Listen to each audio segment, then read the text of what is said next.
안녕하세요. 피그캣트립입니다. 제가 아이오닉 5를 2022년 3월 초에 받았는데요. 2023년 5월에 55,555km를 주행했습니다. 그래서 오늘은 아이오닉 5 리뷰 영상을 준비했습니다. 그동안 다른 아이오닉 5 리뷰도 몇 개 챙겨보긴 했는데요. 제가 느끼기에는 잠깐 타고 만든 영상이거나 타보지도 않고 만든 리뷰이던가 아니면 오히려 너무 전문적이거나 개인적이거나 한 영상들도 많았던 것 같아요. 이번 영상에서는 제가 혼자 찐으로 5만 km 타면서 느꼈던 점들을 이야기해보려고 합니다. 저는 차도 그렇고 뭐든지 있는 거 잘 쓰자 주의이기 때문에 전문 리뷰라기보다는 개인적인 소감으로 봐주시면 좋겠습니다.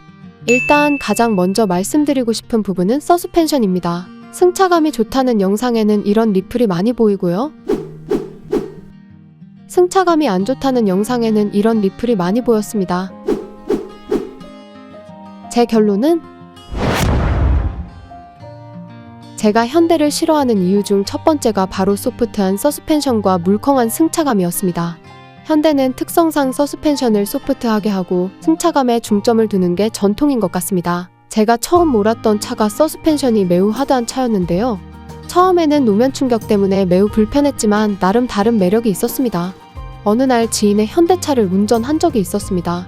강변북로에서 동부간선도로로 360도 회전하면서 진입하는 인터체인지가 있는데 원래 제 차로 시속 80km로 돌아 나가던 구간이었죠. 그런데 같은 장소를 현대차로 똑같이 80km로 돌다가 요단강 건널 뻔한 적이 있었습니다. 아무튼 그날 이후로 저는 승차감은 포기하더라도 코너링이 좋은 하드한 서스펜션을 가진 차를 선호하게 되었죠. 제 생각에 아이오닉 5는 바닥에 무거운 배터리가 깔려있다 보니 서스펜션을 좀 하드하게 세팅해 놓은 것 같습니다. 아이오닉 5 바로 전에 그랜저를 한 3년 정도 탔었는데요. 확실히 아이오닉 5의 서스펜션은 기존 현대의 느낌은 아니었습니다. 그런데 웃긴 게 아이오닉 5의 서스펜션은 하드하지만 그렇다고 코너링이 기민하지도 않았다는 거죠. 무거운 배터리가 깔린 채로 중심이 낮아서 코너링도 좋을 줄 알았는데 높은 무게중심과 무거운 공차 중량 그리고 넓은 휠베이스 모든 것이 현대에게는 처음 시도하는 낯선 세팅이 아니었을까 합니다. 그렇다고 막 구리다고만 할 수도 없습니다. 전기차 특유의 강력한 토크로 주행하는 와중에 느껴지는 아이오닉 5의 사륜은 정말 편안함 그 자체였습니다. 약과 같은 달달함은 없지만 찹쌀떡 같이 찰진 느낌은 살아있습니다. 이 부분을 보면 아이오닉 5 서스펜션이 현대에서 아무 고민 없이 만들어진 것 같지는 않다는 느낌입니다. 언젠가 비가 억수로 내리던 날 터널에서 과속하다가 밖으로 나왔을 때 엄청난 폭우와 내리막길, 커브길, 3단 콤보를 보고 낭떠러지로 날아가겠구나 하고 생각했던 적이 있었습니다. 그런데 의외로 차와 타이어가 기가 막히게 물 웅덩이 노면에서도 밸런스를 잡아서 아무렇지 않게 지나가서 놀랐던 적이 있었고요. 제가 오버하다가 사고 날 뻔 한 적이 한 번 더 있었는데 그때도 차 스스로 별일 아니라는 듯이 밸런스를 잡아주었습니다. 아무래도 EGMP 플랫폼 차가 더 많이 나올수록 서스펜션 노하우도 많이 생겨서 앞으로 계속 좋아질 것 같다는 생각이 듭니다. 아무튼 무거운 배터리가 깔려있으니 노면이 고른 평지만 달릴 때는 당연히 승차감이 베스트입니다. 잔진동도 하드한 서스펜션 차 탔을 때의 느낌이 났고요. 그러나 과속 방지턱 넘을 때는 조금 저세상 승차감을 느꼈는데요. 하드한 서스펜션 세팅의 차를 탈 때랑은 또 다른 느낌이었습니다. 일단 앞바퀴는 부드럽게 잘 넘어가고요. 뒷바퀴 넘어갈 때는 말 그대로 폴짝 거립니다.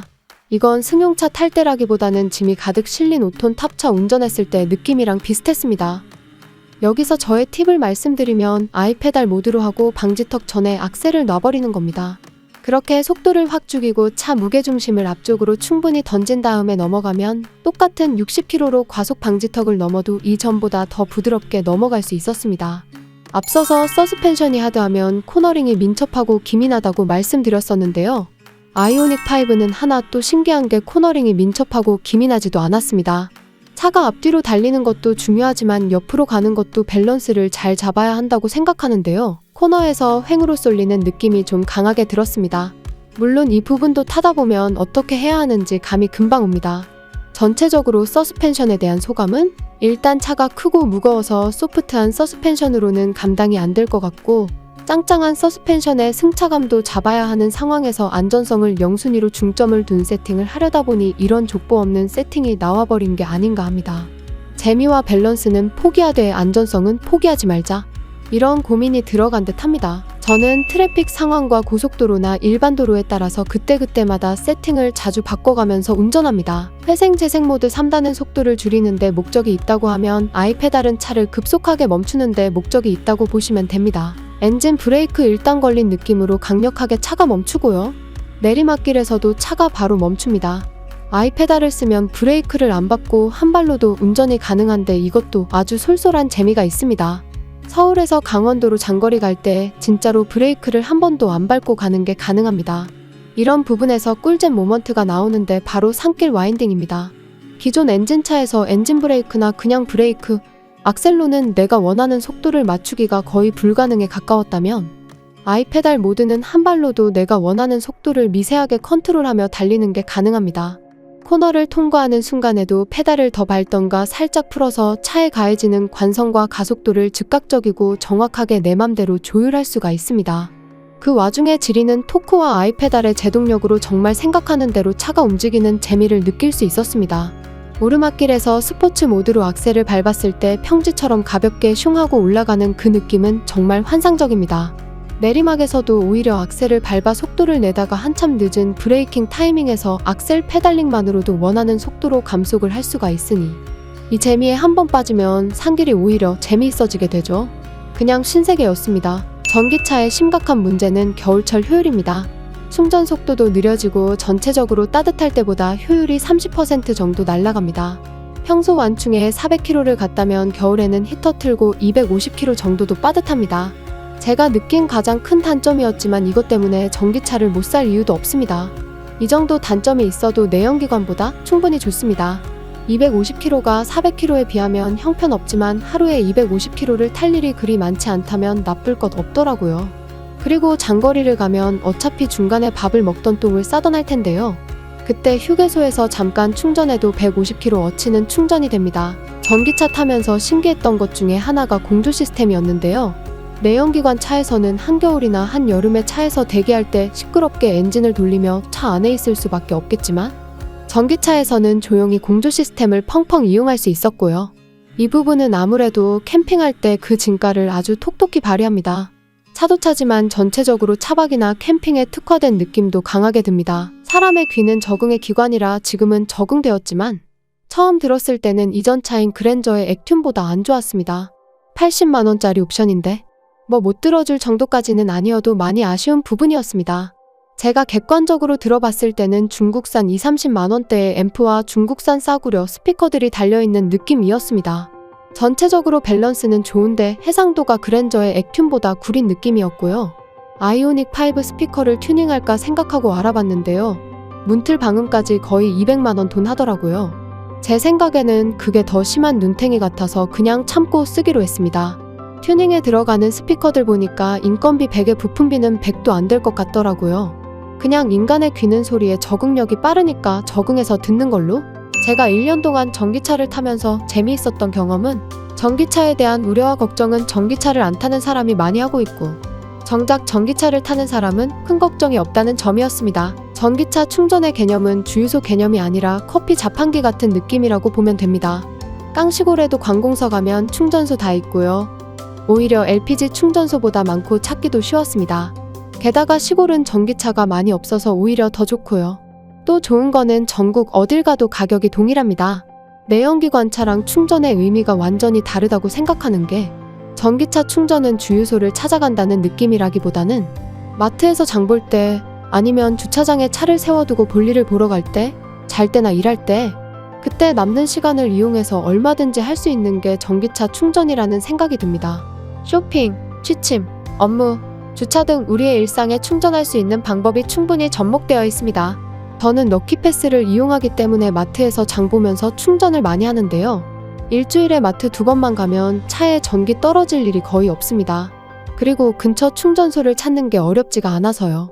어디 차 타고 볼 일이 있으면 도착지 근처의 주차장, 충전소를 검색한 다음에 충전기를 걸어두고 볼일을 보고 오면 잠깐의 수고만으로도 충전 걱정을 덜 수 있습니다. 공영주차장에서는 충전도 하고 1시간 무료나 할인 혜택을 받을 수 있고요. 집밥이 있는 사람들은 잘 때 완속 충전 물리면 아침에는 가득 충전할 수 있고 요금도 완속이라 저렴하게 충전이 가능하니 좋겠죠. 집밥이 없는 경우? 참고로 저도 집밥이 없고요. 고속 충전만 이용합니다. 처음에 가격이 300원에서 340원으로 올랐을 때 짜증이 조금 났었는데요. 구독형 요금제가 생겼습니다. 저는 3만원짜리 이용하는데요. 월 3만원 내면 충전 요금이 50% 할인되는 거죠. 물론 용량에 한계가 있지만 용량이 모자른 적은 없었습니다. 1만원짜리도 있고 알맞게 쓰시면 좋을 것 같네요. 저는 장거리 운전을 많이 하는 편인데 이런 저도 한 달 충전비가 15만원에서 20만원 사이입니다. 3만원 요금제 가격 포함해서요. 아이오닉5의 옵션 중에 의자가 리클라이너처럼 눕는 옵션이 있는데요. 예전에는 충전 기다리면서 노트북도 하고 밖에서 돌아다니고 했는데 요즘은 그냥 차에서 안대 끼고 누워서 잡니다. 공간도 넓고 의자 리클라이닝도 생각보다 편해서 그냥 아무것도 안 하고 자거나 누워서 유튜브 보는 게 더 좋은 것 같아요. 제가 차를 승용차, 봉고차, 탑차까지 혼자 70만 킬로 정도를 탄 것 같은데요. 예전에는 차에서 쉬는 건 쉬는 게 아니라는 생각이었다면 아이오닉5를 타면서 운전하면서 생긴 피로도 차 안에서 풀 수 있겠구나 하는 생각이 들었습니다. 다른 사람이 보기에는 충전하면서 차 안에서 기다리는 1시간이 힘들거라 생각하시겠지만 저는 오히려 그 반대라고 말씀드리고 싶습니다. 물론 충전에도 단점이 많이 있습니다. 일단 고속도로에 있는 충전기들은 오래전 충전기들이라 충전 속도가 느려요. 충전 속도가 50km, 100km, 200km를 고속 충전이라고 부릅니다. 100km짜리로 완전 충전하면 1시간 남짓 걸리고요. 현대 이피트가 초고속 충전인데 속도가 230km까지 나오고 완전 충전 시간이 20분 정도인데요. 350짜리 충전기도 있습니다. 이 충전기들이 모두 가격이 같은데요. 문제는 고속도로에는 초창기에 설치한 50km짜리 충전기들이 대부분이라는 점입니다. 같은 가격에 어디는 350, 어디는 50. 말 그대로 완충 시간이 7배나 차이 난다는 건데요. 요즘 고속도로에도 현대 이피트나 350km짜리 초초고속 충전기가 있는 곳도 간간히 보이긴 하는데요. 저는 200km, 350km가 있는 특정 휴게소만 가지만 웬만하면 고속도로에서는 충전 안 합니다. 그냥 출발할 때 동네에 빠른 충전기에서 완충하고 가는 게 더 낫죠. 그리고 고속도로에는 봉고들이 많이 있어서요. 봉고는 완충해서 주행거리가 180km 정도입니다. 심지어 100km 이상 고속 충전기를 꽂아도 충전 속도도 안 나오고요. 동네에서만 타는 컨셉의 차인데 차가 좋다 보니 장거리를 뛰는 분들도 많아졌습니다. 고속도로에 봉고나 포터들 낮에 너무 많더라고요. 심지어 고속 충전이 지원이 안 되는데도 고속 충전 부스에 와서 충전하고 있으면 솔직히 저도 속이 많이 탑니다. 물론 저처럼 처음부터 고속도로에서 충전할 생각 안 하는 게 정신 건강에 좋습니다. 그리고 당연한 얘기지만 한 충전소에 여러 대 충전하고 있으면 충전 속도 느려집니다. 그리고 수도권에 좀 좋은 충전소에는 택시들이 줄 서 있고요. 속도 좋고 입지 좋은 충전소가 있는 곳은 택시기사분들의 집합 장소라고 보시면 됩니다. 근데 저도 물론 그렇고 전기차 타시는 분들이라면 자기들이 가는 루트가 거의 정해져 있고요. 자기가 선호하는 단골 충전기가 있을 거라고 봅니다. 저도 사람 없고 속도 좋은 저만의 단골 충전소가 곳곳에 하나씩 있습니다. 그리고 타다 보니 주행거리 200km 정도 차이 나는 거나 한번 완충해서 얼마나 가는지는 별 의미 없는 것 같습니다. 내연기관 차에서 연비가 중요하지만 전기차에서 중요한 거는 온도인 것 같습니다. 외부 온도가 배터리의 효율에 큰 영향을 미치기 때문이죠. 겨울에는 최악이고 여름에는 최고입니다. 그리고 앞서 말씀드린 대로 휴게소에서 잠깐 화장실 가거나 쉴 때 충전을 하면 200kW는 금방 충전이 되니까요.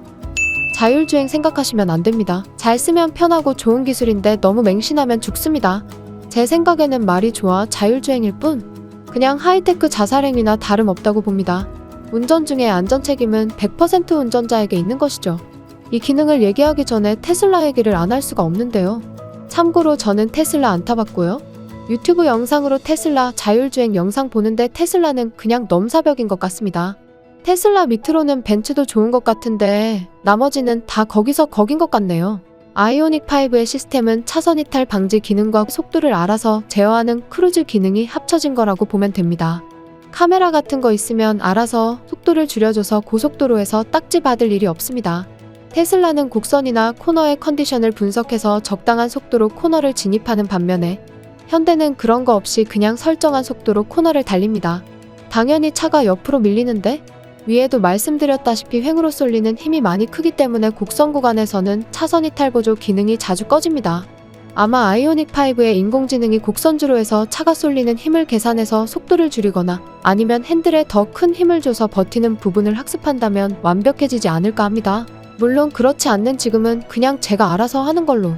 그리고 저는 시내든 고속도로든 차선 이탈 방지 기능을 자주 켜고 달리는데요. 차선 인식만 본다면 나쁘지 않은 것 같습니다. 그런데 좀 이상한 게 당연히 양쪽 차선을 인식해서 중앙으로 달리는 게 아니라 두 차선 중에 한 차선만 랜덤으로 골라서 그 라인만 따라간다는 느낌이 듭니다. 차선을 놓쳤다가 다시 잡을 때나 완만한 곡선 코너를 주행할 때 보면 차가 차선을 하나만 스캔하려고 하는 움직임이 확실히 들고요. 좀 넓은 차선에 달릴 때는 정중앙이 아니고 아주 미세하게 한쪽으로 쏠려 있습니다. 아주 미세하게요. 어쨌든 차선을 넘으려 하진 않지만 그 미세하게 한쪽으로 기대는 느낌은 좀 불편한 것 같습니다. 그래도 이 정도로 편하게 갈 수 있는 것만 해도 좋은 것 같습니다. 오히려 차 막히는 시내에서 너무 좋고요. 다만 저속으로 달리는 시내에서는 앞차와의 간격 설정이 조금 애매합니다. 그리고 구간 단속 지점에서는 중간에 제가 빨리 달리더라도 평균 속도를 계산해서 알아서 속도를 맞춥니다. 문제는 구간 단속 속도보다 3km 정도 느리게 설정이 되어 있어서 구간 단속 달리다 보면 뒤에 차들이 3km 빠른 속도로 하나씩 앞질러 추월해서 가는 경우가 많습니다. 일단 순정 내비는 너무 구립니다. 추천할 수 있는 가장 안 좋은 길을 골라주고요. 그냥 티맵이나 카카오 내비가 최고입니다. 카링킷이라는 아이템으로 티맵이나 카카오 내비를 쓸 수 있습니다. 저는 안드로이드 기능을 쓸 수 있는 걸 사서 내비도 틀고 유튜브나 유튜브 뮤직을 들으면서 다니는데요. 너무 좋네요. 차에서 음악 듣는 거 좋아하시는 분들은 추천드립니다. 아까 차박이랑 캠핑에 특화되었다고 말씀드렸는데요. 여러분 사실 저는 캠핑 유튜버입니다. 아이오닉5를 처음 봤을 때 먼저 들었던 생각이 저 차로 캠핑 가면 좋겠다는 생각이었고요. 실제로 그렇게 되어버렸습니다. 예전에 따로 영상으로도 만들었지만 아이오닉5의 V2L 기능은 캠핑을 안 다니던 저도 캠핑을 가고 싶게 만들어준 기능이었습니다. 지금까지 자동차 리뷰들을 보면 달리는 모습만 있는데요.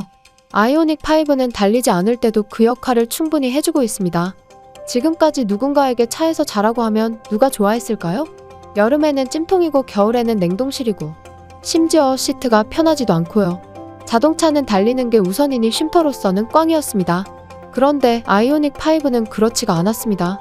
처음에 충전할 때 휴게소에 들어가던가 아니면 근처 다방을 찾아 들어갔었는데요. 어느 순간부터는 그냥 충전하는 중에서도 차에서 의자 리클라이닝해서 자던가 차에서 먹고 쉬는 게 더 편해졌습니다. 요즘 캠핑이 유행이라 감성 캠핑이란 말이 많이 나오는데요. 말이 감성이지 짐 실을 때 보면 거의 이삿짐 센터 수준이고요. 차에서 잔다는 소리는 몸을 혹사시키겠다는 말이나 다름없었습니다. 이전 캠핑에서 차에서 자라고 하는 말은 최악의 선택이고 몸을 혹사시키는 경험이었다면 아이오닉5에서 자는 것은 그 어느 텐트에서 자는 것보다 최선의 선택이었습니다. 참고로 2열이 평탄화가 안 되는 단점이 있는데 여러 가지 평탄화하는 방법이 있습니다. 저는 의자를 개조해서 쓰는데 어차피 단차가 있었습니다. 어디에서도 안 알려주더군요. 차박하실 분들은 참고하시고요. 그리고 마지막 5% 남아도 표기된 거리보다 좀 더 갈 수 있습니다.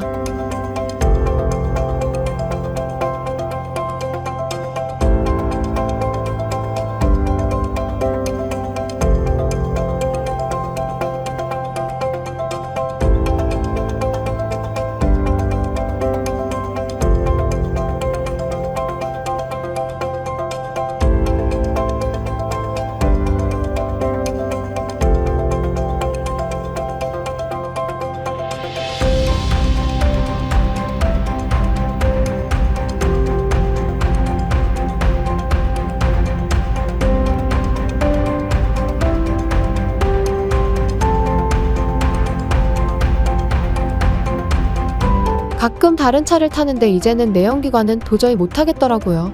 지인도 패밀리카로 카니발을 사고 전기포터도 샀는데 평소에 카니발 안 타고 그냥 포터만 타고 돌아다닙니다. 저도 맘 같아서는 타이칸 타고 싶었지만 전기차 가격도 무시할 수 없는 현실이었고요. 제가 할 수 있는 선택에서는 아이오닉5가 최선이었고 결과는 나쁘지 않았다고 생각합니다. 제가 현대를 타게 될 줄은 몰랐지만 어쨌든 내 차다 하고 타는 거 단점은 커버하고 장점을 살려서 타는 게 맞다고 봅니다. 모두 마음에 드는 차 잘 골라서 잘 타면 그게 최고의 차라고 생각합니다. 저에게 아이오닉5는 현대의 숙제이자 질문이었고 현대가 과거에서 찾은 미래라는 느낌입니다. 아이오닉을 보면 정말 뼈를 깎는 원가 절감과 개발자들의 한숨 한숨이 녹아있는 디테일이 조화롭게 섞여 있어 재미있는 완성도를 보여주는 차인 것 같습니다. 테슬라가 처음 등장했을 때 많은 자동차 회사들이 자동차에 IT 기술을 쑤셔 넣으려 하려고 할 때 테슬라는 IT를 달리게 만들었다는 말을 듣고 테슬라만의 혁신이 무엇인지를 느꼈습니다. 현대에서도 이전에 전기차가 없지는 않았지만 아이오닉 5는 다른 개념으로 현대의 첫 전기차라는 생각이 듭니다. 확실히 현대는 뭔가 못 만든 것도 실수 같은데 잘한 것도 실수 같은 특유의 적당함과 짠한 느낌이 있습니다. 테슬라에서 일론 머스크의 혁신이 보였다면 아이오닉에서는 현대의 적당한 노련미가 돋보인 듯합니다. 예전에 미쓰비시 들고 와서 핸들 위치 바꾸고 에쿠스라고 팔던 때의 현대를 생각하다가 요즘 나오는 제네시스 같은 차를 보면 지금 현대는 미래가 더 기대되는 회사라고 생각합니다.